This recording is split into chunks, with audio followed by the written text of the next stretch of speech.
Oyez, oyez, oyez. All rise for a special, this is a special session of the podcast, a special, we've called an emergency session. This was not a scheduled session.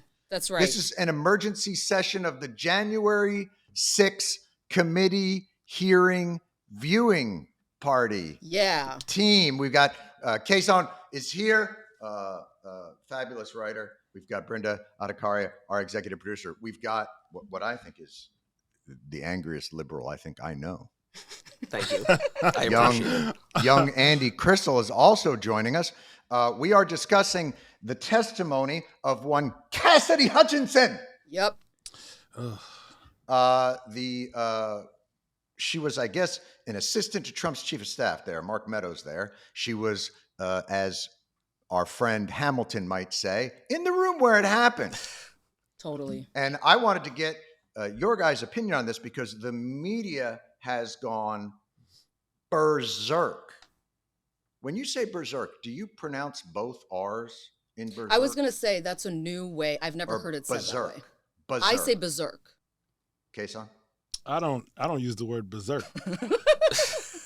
Kasaun's like, that's a new one. Kasaun, now what do you use in place of berserk? When you want to say something do you say run amok? No, I don't ride horses, so I don't say that either. But unfortunately, Johnny, and this will probably conflict with your lifestyle. I say going ham. Jewish, vegetarian, man, I can never go ham. Yeah. Ever. Yeah, I apologize. It just happens all right. to be that way. Let me start with you, Brinda. So the media has gone essentially that this was it. Cassidy Hutchinson came in and it's the nail in the coffin. Her testimony was, he threw ketchup. The man threw a condiment. Brinda. Yeah. You worked in the news media. You understand. I want your thoughts on yesterday's proceedings, and I want your thoughts on how it is being handled in the post-proceedings coverage. Right. So I'll say a couple of things. One is, can we all agree that the word bombshell needs to be retired officially? Because it is ceased to have any meaning anymore. Yesterday was, I think maybe use the word berserk.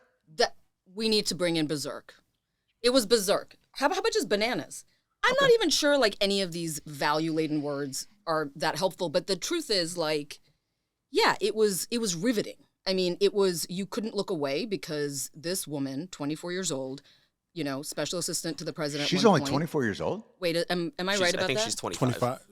Oh my God. She was 23 when this was happening. Exactly. Like around there for sure. Holy shit. That young Cassidy. Yeah. And she's given 20 hours of depositions, some of which have been played. It's already been pretty significant, but this is the first time any person from the White House has actually testified publicly at these hearings. So like already she comes in at a pretty high entry point because like girl's seen some shit, and so that's interesting.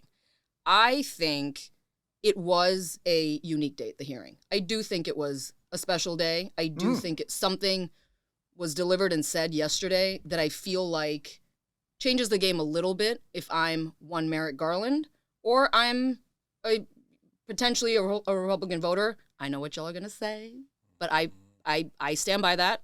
More to come. Why? What do you think happened that changed the game, especially for Merrick Garland? Yeah.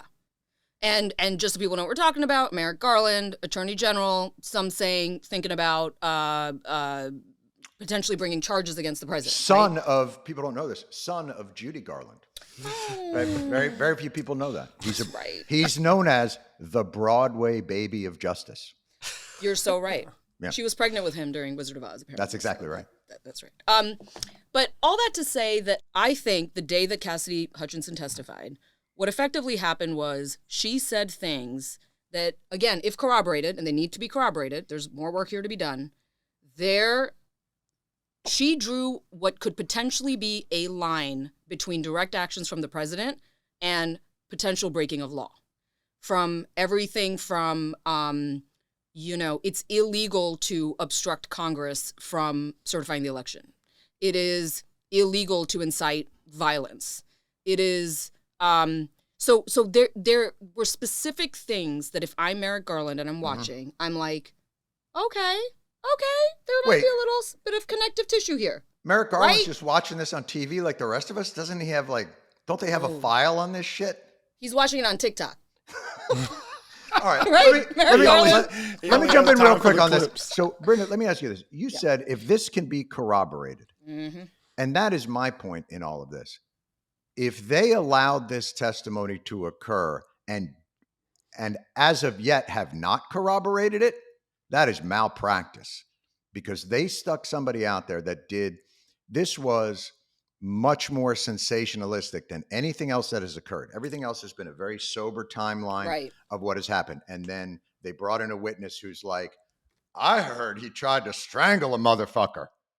Like hearsay and all this other stuff. But if you're saying if that can be corroborated, but if that hasn't already been corroborated, if they didn't know the truth before she got on that stage, why they allowed her to testify to things that she had not been a first-person witness to, I do not know. Yeah, look, I think it's a great point that ultimately hearsay is hearsay, and you can't have a criminal case on hearsay. But there was a moment, and Andy, I want you to correct me if I'm wrong here, but like Liz Cheney said, Tony Ornato or whatever, who was the deputy chief of staff of operations, was in the room with Cassidy Hutchinson and Bob Engel, who's Donald Trump's chief of security, right? And he told Cassidy what happened in the car with the strangle situation, and Bob Engel did not change. He did not say anything to dispute the record. So if that could be a potential like little corroboration right there. But look, to your point, I think it's a mistake to only focus on what happened in the car. But that's where everybody's focusing on. Let's go berserk. Yeah. With 3 R's. Berserker. Here's the thing about hearsay. It's not about what you hear. It is about your response. So like, here's the hearsay with Cassidy. She says all of this stuff, and then Trump comes out and he goes, I didn't lunge. It's like, whoa, wait a minute. That's all you got? I said a lot. Here's the thing. If somebody comes out today and they're like, Kasaun is sexist, racist, homophobic, transphobic, and he's a terrible family man. And I'm like, I treat my mother well.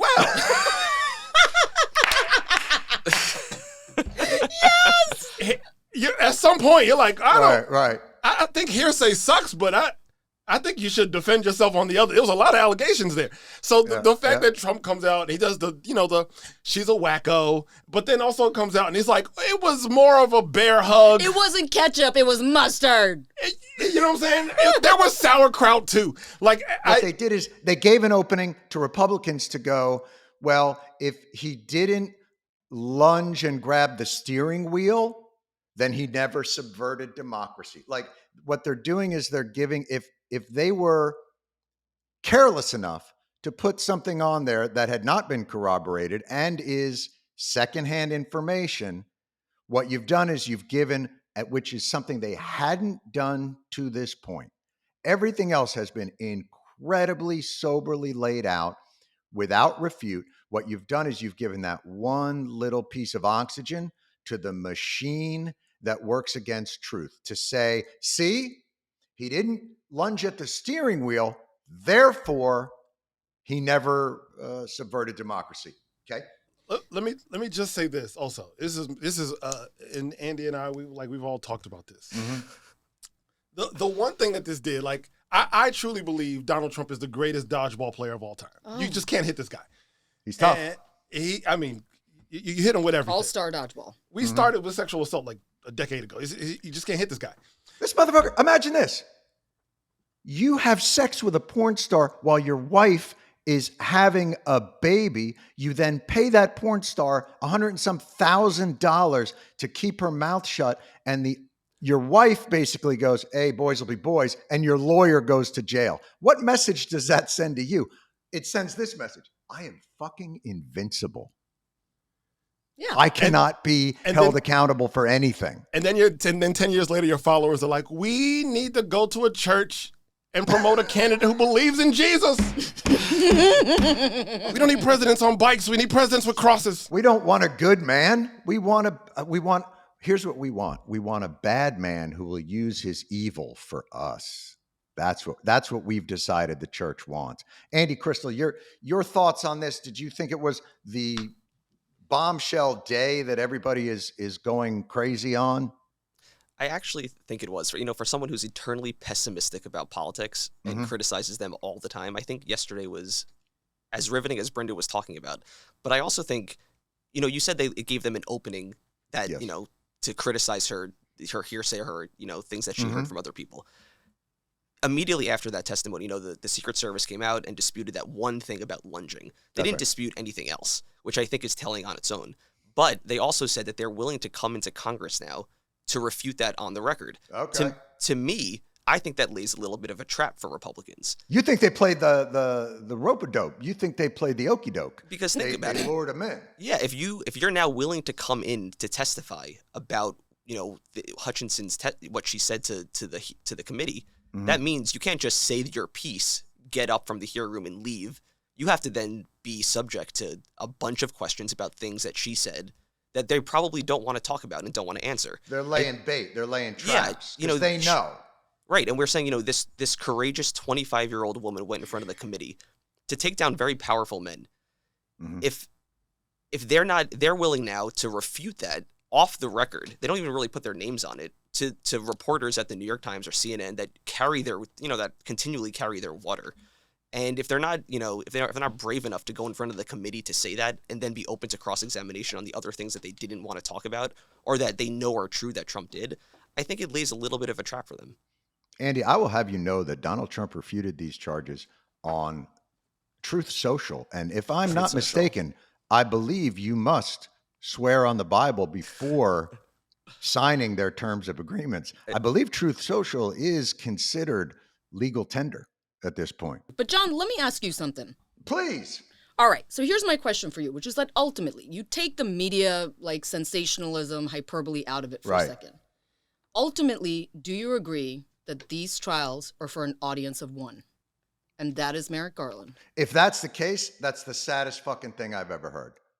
If you've got to put on a months-long subcommittee hearing over a period of time and bring in witnesses to convince the attorney general to do his job, that's pathetic. And if he doesn't have access to that information and those contacts and those things, also pathetic. And if they're out there, if they think that Merrick Garland in the middle of the day is like, hey man, we all got our orders from Panera Bread, but Merrick, come on in here and check out what's on TV. Holy shit, what's going on? Wait, what happened January 6th?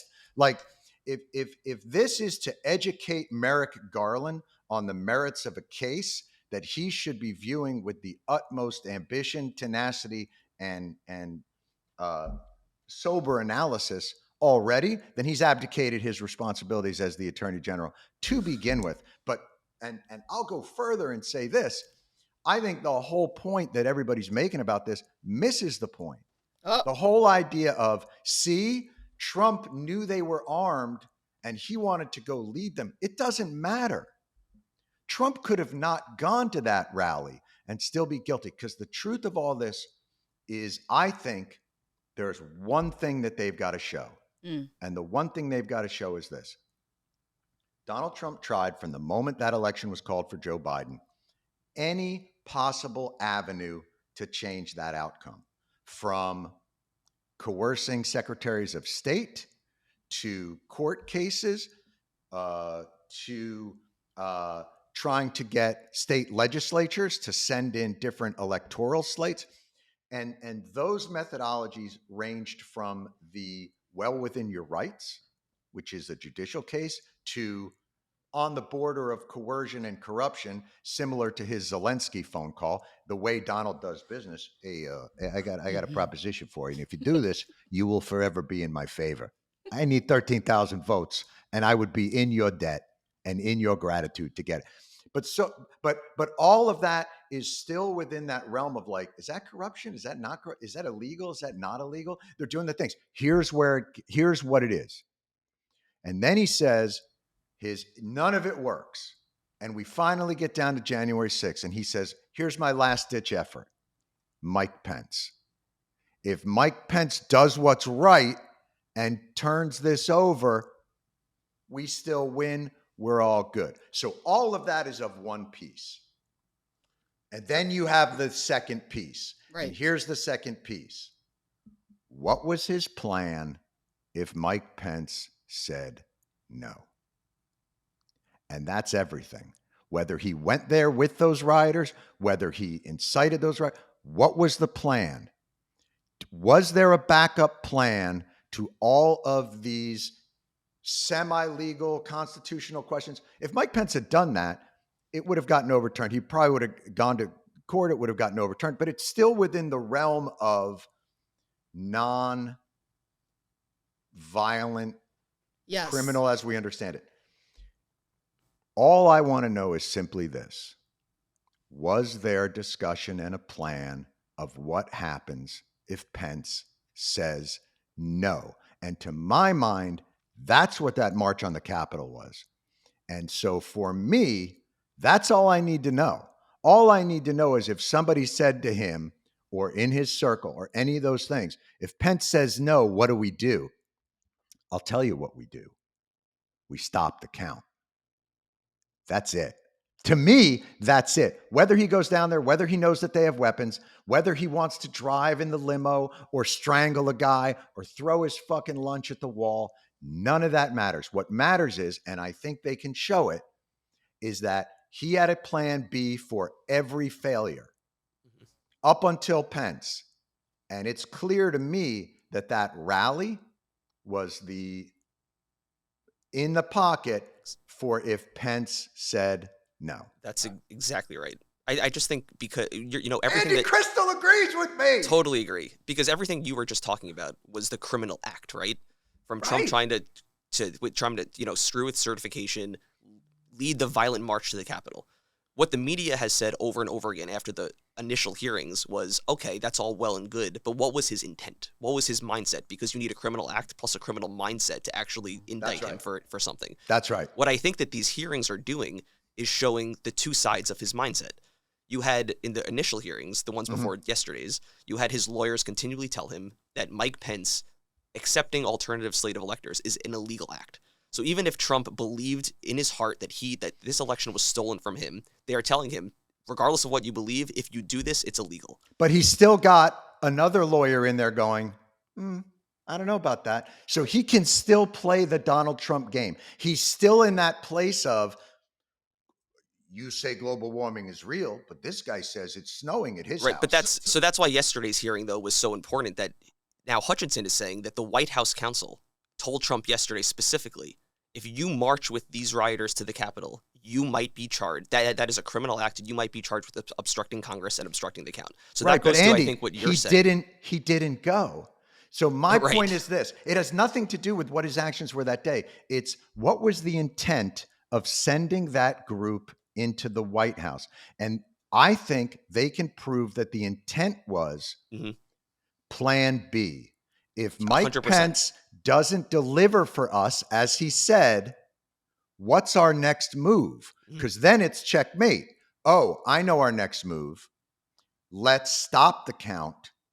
And then we've got a bunch of time to keep this thing maneuvering. And there's nobody in their right mind who could say that sending those rioters into the Capitol to stop the count, now there is no, well, one lawyer said it was okay and the other lawyer said no. Like, constitutional questions are now out the window. That is an irrefutable fact that a mob sent to the Capitol to 100%. stop there's no parsing it.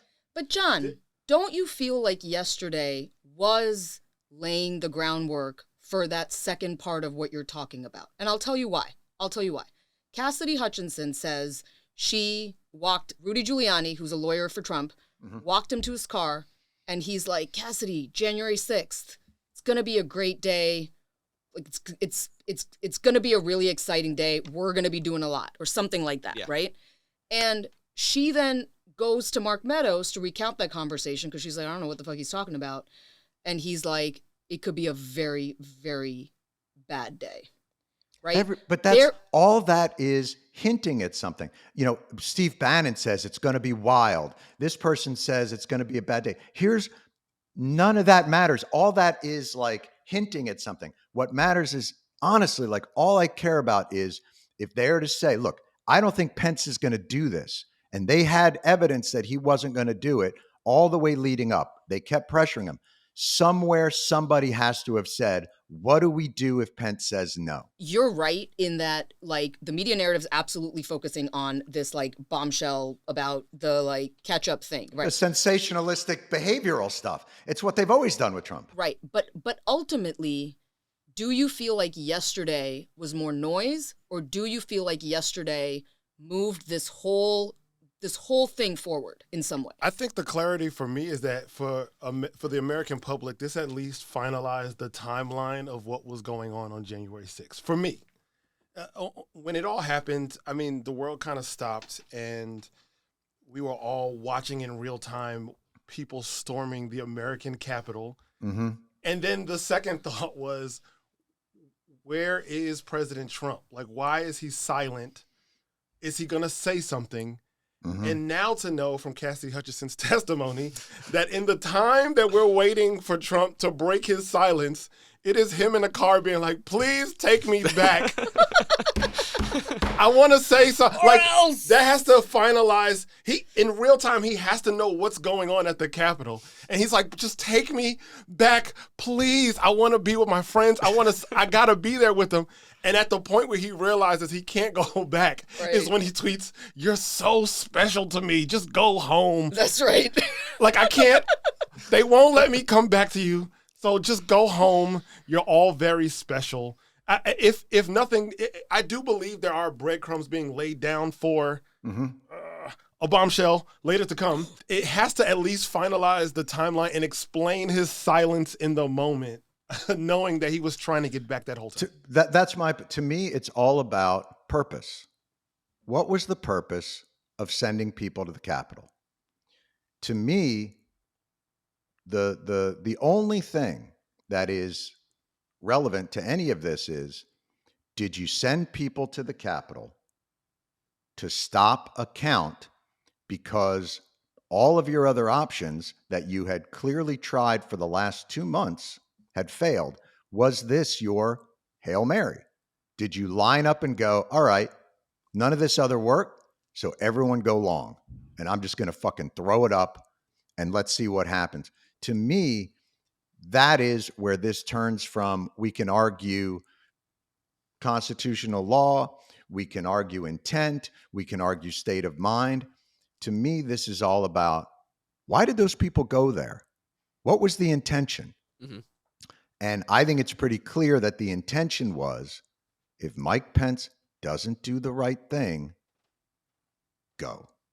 And you stop this thing yourselves, because Mike Pence wasn't man enough to do it. And I think that's the criminal act. But getting back to what you're saying, Brinda, about, do you think this was a game changer?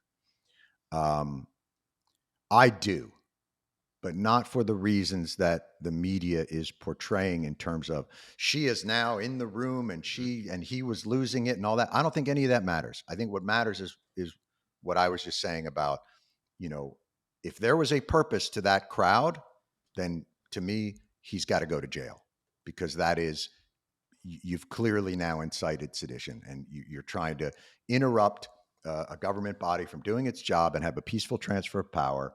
And it's very clear that that was the purpose of that. It wasn't happenstance. It was the culmination of 2 months of desperate strategy.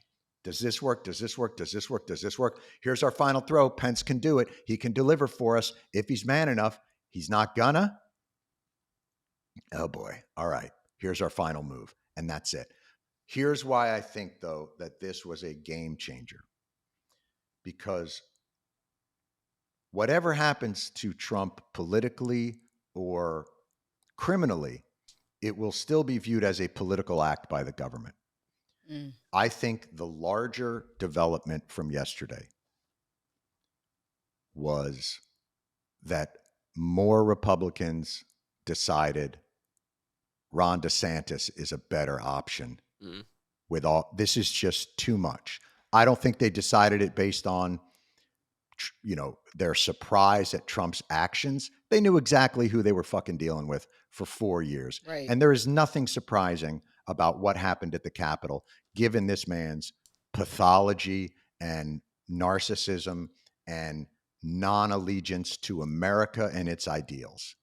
So nothing that he's done so far there's nothing that anybody could come out and go like, I'm like, did you hear? He wanted to go to the Capitol. Like, I didn't know that. I didn't know that he knew there were people with weapons there. Like, of course they did. But here's what happens now. There's a shift of the people that he had control over.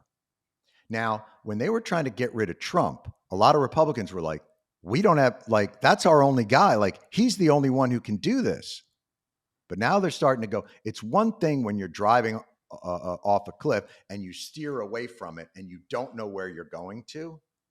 But now they know where they're going. And they can steer away from Trump feeling confident. He's lost his utility. They never fucking liked him. But he's starting to lose his utility, and not about like the way that you would endorse people or how powerful is in the end. That's all nonsense. What isn't nonsense is they're starting to realize they've got a guy who they think will do what Trump can do without the revolution part.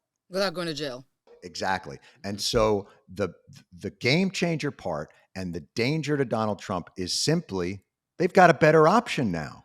They've got a better option. He's no longer the only game in town, and he's damaged enough that it just doesn't make fucking sense. It doesn't make political sense. But let me ask you this. If he comes out of this unscathed in some way, if they decide not to press charges, and if the worst thing that happens is this public record, is this hearing not a Rorschach test of some sort where you see what you want to see and there's a base out there that can see a man who would do anything to fucking like fight the injustice of a stolen election? There's always going to be a base to fight that, but like you can't adjudicate yourself to the most ignorant.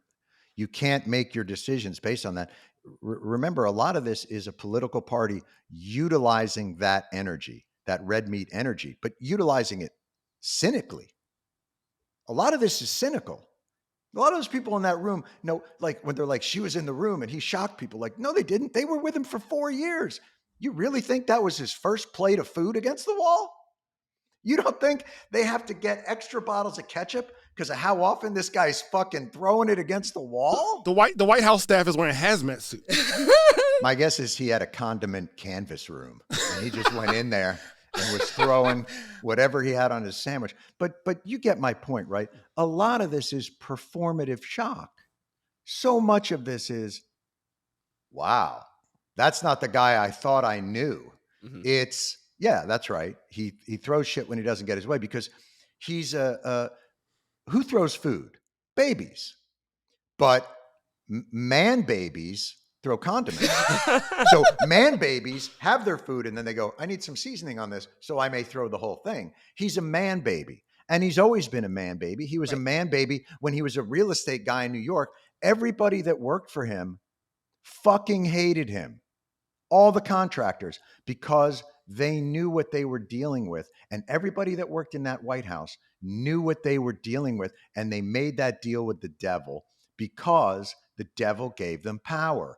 And what I'm saying is the biggest threat to Donald Trump is there's a new devil in town that's going to give him power that doesn't have the same like, oh, maybe I can deal with that guy. And I don't have to sell my soul as much. Can I ask you a question? So based on that, for all the people who are using Berserk for the first time. Berserk! There are so many primary candidates who are running directly on the energy of Trump's endorsement. Mm-hmm. So based on that, now that there's a new person in town, like how do you view the Republican Party breaking down? Do you like, does this change the game in terms of like? No, that's the beauty of it for them. All they're doing is replacing the shower head. Do you know what I mean? Like, that's it. They're just twisting that down. It's got a little rust on it. It's got a little leak on it. Go, let me get that new shower head. Pop, pop, pop. It's not like DeSantis is going to come in and go, I'm a compassionate conservative, and I believe that there are 1 million points of light that bring it. Like, he's Trump. He is born of This is all about being born of that talk radio energy and bringing that about. Like, DeSantis has the same enemies that Trump has. DeSantis has the same policies. He has the same combative style. The only thing he doesn't really have is DeSantis is educated. He's been a governor, and his toilets aren't made of gold. Right. John, sorry, the first thing I did today was send the group a Wall Street Journal op-ed as a response to yesterday's hearing. And the hearing was essentially, the op-ed was, or the editorial, was essentially saying that Republican voters should be wary of all this new information that's coming out about Trump during these hearings. And that's the Wall Street Journal editorial board. Wary about it in the sense of like they think it's politicized, or no, they think it's bad for Trump, that all this information is bad for Trump's, his politics down the line. And I think it's going to what you just said.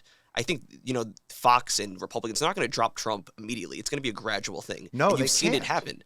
And that editorial was kind of almost showing the Murdoch world as saying, okay, we're going to slowly get away from Trump to go to the new guy. And what you're saying, DeSantis is that new guy. If you're Rupert Murdoch, or if you're any other of these large scale Republican brokers, you hated dealing with Trump. Right. Because Trump deals with people like he's a monarch. So everyone must bend a knee to Trump. That's how he dealt with people when he was a businessman. He's a mob boy. So now it's like, it can be a spectacular collapse. Mm-hmm. Mike Ovitz had that when he was out in Mike Ovitz ran like Hollywood for a few years from CAA, but he was hated because it was all that Sun Tzu art of war shit. And as soon as a crack was, like, everybody pretended fealty. Everybody bent the knee because that's where the power was at that time. But as soon as there was a crack in that veneer, boy, that guy got swallowed up into the depths of the earth. And Donald Trump is in danger of the same thing, because right now, like, think about it outside of Trump. If DeSantis hadn't come on the scene, it would have been like, so what do we got, Pence or Pompeo? Like, fuck that. There's no way. You know what, guys? We got to hang around and we got to suck it up, and we got to try and pretend like this was an anomaly and the guy doesn't normally act like that. And January 6th is politicized and it wasn't a big deal and all those other things. And now they can come out and go, oh, democracy is beautiful. And the White House, and he really did. And boy, he lost it. He really, you know what? These are really damaging. And Ron DeSantis, please pick up on line 2. Ron DeSantis on line 2. My only concern is with the Trump clones who are so far gone that they can't come back. But that's going to be DeSantis' job to bring them into the fold, and I don't think he's going to have a problem with that. Look, it's pretty clear that Donald Trump isn't the kingmaker that he thinks he is. Fucking Purdue got crushed in Georgia by a guy that was public enemy number 1 in Trump world, which was Kemp. So it's clear that he's not, omnipotent. Yeah. My point is, there's a cynical calculation that goes on in the seat of power that says this guy is now damaged enough that we can kind of jettison him, because the truth is we fucking hated him all along. All along. The cynical power brokers hated him all along. And now we don't have to deal with his ego and his unpredictability and his shittiness to people, because we got a guy. We got a guy. Now we can let him go. It would be interesting if it was the January 6th hearings that was a nail in the coffin for him in some respect, for those voters who were like, look, the Mueller investigation emboldened them further. They agreed that it was a witch hunt and that it was baseless. The Zelensky call emboldened them further. The impeachment against Donald Trump, his base was like, yeah, they're all out to get him, and Hunter Biden is like, there is corruption there. Even the first attempt at investigating the January 6th hearing as a second impeachment emboldened them, because they were like, yeah, he's trying to stop the steal, man. Mm-hmm. What's interesting to me about these hearings and yesterday, it felt like the first time ever in this man's presidential journey the like Teflon Don, I could kill a man on Fifth Avenue and nothing would happen. It felt like, oh, something could happen to this guy. But the way it could happen is by him losing the power of his base, is by him being let go. Essentially, there's a phrase for that. I remember I used to watch this show called The Apprentice. They used to have a phrase for it. But, what is that? I can't remember. It was something what is like, that? You will be taking your leave, sir. Leave. I can't. That might have been the British. That might have been the British version of it. I'm not, I think I'm not really too sure. Ketchup at, you know. You, sir, must stand down. I said good day. But the only thing I'm saying is like Donald Trump's power rested on everyone else's fear that he could turn the base gun on them. And now you've got this guy, Ron DeSantis, who clearly understands this base really well, is a pretty smart guy, is a very shrewd politician, has a track record in Florida, which is considered the, if you're the anti-vax crowd and the don't shut them down crowd and the freedom crowd, like that's a very vaunted position and a state to be running in that. Yeah.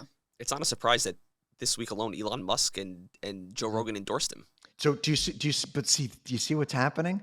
Mm-hmm. So they're all kind of, everybody was like, I don't know what to do. I don't know what to do. I don't know what to do. And now you see them sort of shifting over to this other guy. There's a consolidation. It's not Pompeo. It's not Romney. It's not Pence. It's a guy who's got a lot of the same qualities that endeared Trump to the base without the qualities that enraged the puppet masters. Right. That's exactly right. And so that to me is his peril. More than anything else, he is now more and more isolated with fewer and fewer real power brokers, because the real power brokers, they're all following the betting line. The real power brokers are on fucking DraftKings right now going, all right, I'm seeing the odds are starting to shift here. I'm going to start throwing my money over towards this guy. And that's going to be, I think, an interesting battle to watch. But I think there's a lot of people behind the scenes who are like, yeah, let's get this. Let's get him.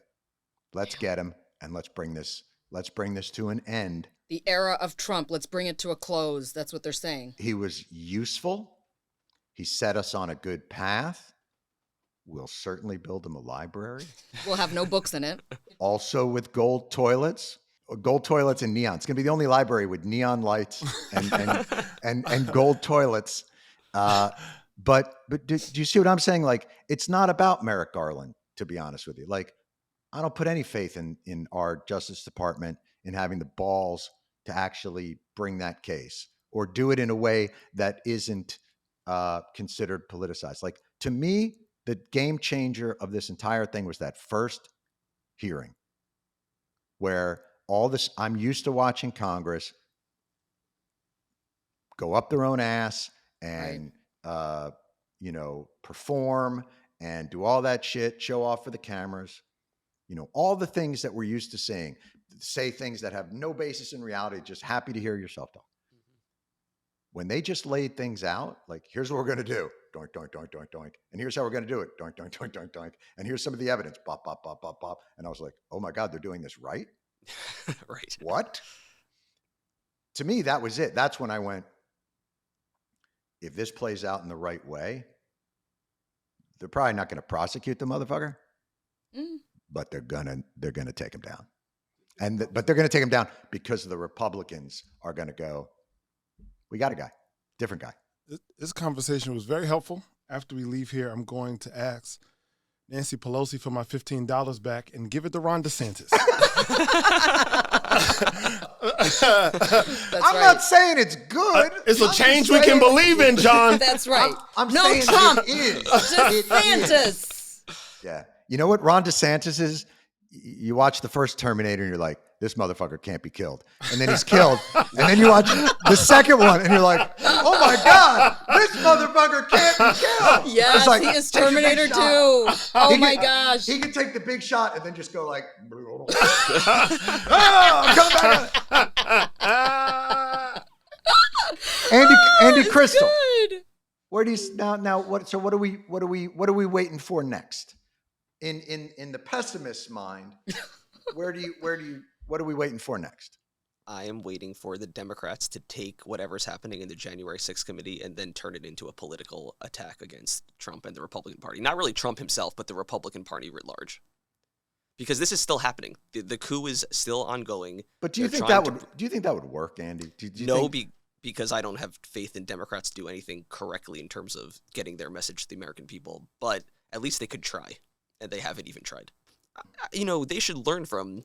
It's not ideal that Liz Cheney is the attack dog here because she's not exactly on our side for these, but they should learn from them. Like, this is what the Republicans do. They're good at this kind of thing. Whenever I watch Liz Cheney, I think I wish Democrats could take a Republican class. That's what I'm saying. I hope that this is audit that class. Yeah. I wish we could just have a day where how people are like, man, I wish McDonald's employees can learn at Chick-fil-A so they can learn. Right. It's almost like I wish, if we ever do the problem with Democrats, it would just be Republicans being like, we would never tell you how to do this under any other circumstances than on Jon Stewart's show. But this is what you're doing wrong. I hope that's my one takeaway from all of this, regardless of Trump or anything. I just hope they take away how to actually effectively do politics, because this is effective. It's a good way. It's good with what they're doing, but eliminate the bullshit from it and be direct and powerful. Mm-hmm.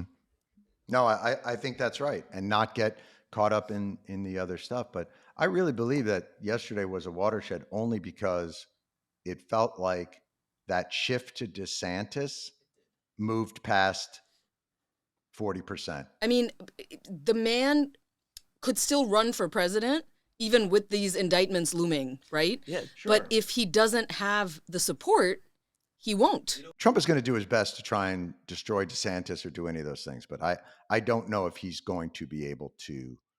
That train may have left the station because he's too much trouble. He's more, you know what? It's like in show business when if you remember when Brett Butler was on Grace Under Fire, and she behaved terribly, but it was a top 20 show, and they were like, "Who doesn't show their tits to a 10-year-old?" And then the show was